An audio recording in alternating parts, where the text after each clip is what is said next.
Ed's had the 705 S3s in. So, give us your honest opinion on them, Ed. What did you think? They're exceptional. There's no need to mince words beyond that. It's a tremendously capable loudspeaker. What I found interesting, and it's not something that necessarily is going to appear in Bowers & Wilkins' demo room, but this manages to do two quite contradictory things. It manages to improve on its predecessor, but it also manages to be a lot more user-friendly than its predecessor. You can use, a significant amount of listening time was conducted using the Riga LX Mark IV, which the review went live for that today. Now that's £1,200, and historically, sticking a 705 on an amplifier that was significantly less, it's just, essentially it spent a fair bit of time telling you what was wrong with it and harking back to the studio sound thing, without compromising on the fact that they're extremely detailed, extremely tonally accurate, very faithfully recreating the signal they're receiving. They were as happy as the proverbial pig on the end of the Riga. If you have a system comprised of components in the £1,000 to £1,500 price point and you wanted a first upgrade point, these are going to give you a meaningful jump in performance without telling you absolutely everything that's wrong about your equipment. And then they will continue to improve as and when you then start changing the electronics as well. It's a very subtle new skill, but it's a very, very useful one.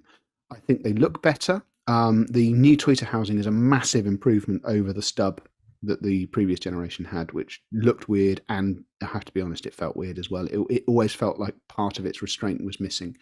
This, coupled with the curved front, it's a much more aesthetically pleasing speaker. I noted in the review, for those of you who are fed up to the back teeth with retro, this is an achingly modern product. It's finished in a way that's modern. It's built in a way that's modern. It has cues that date back through Bowers & Wilkins speakers back to year dot, but there's nothing here which is shamelessly retro. So if you're fed up to the back teeth of it, this is the sort of thing you need to be looking at.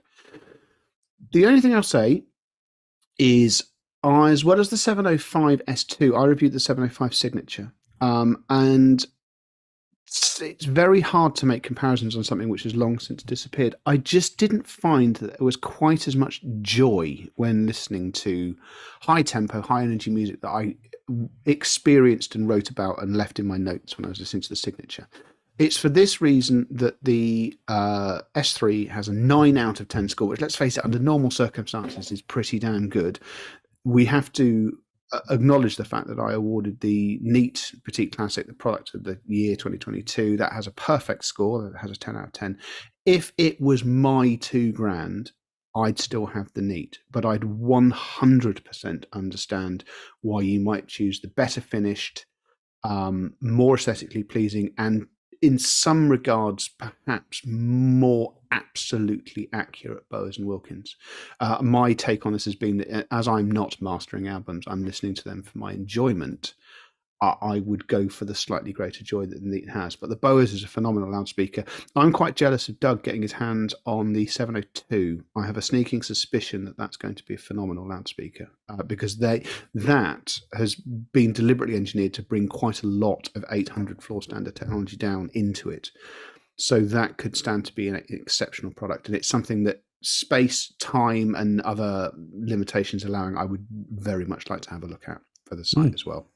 Yeah, well, maybe we need a 2-channel as well. Who knows? But yes, so thank you very much to Bowers for inviting us down anyway to have a look. It's the first time I'd actually seen the whole facility there. And yeah, stay tuned for Doug's review of the multi-channel system if that's something that's of interest to you. And obviously Ed's review of the 705 S3s is up there, and he's probably going to do the 702 S3s at at some point anyway as well. So stay tuned for that.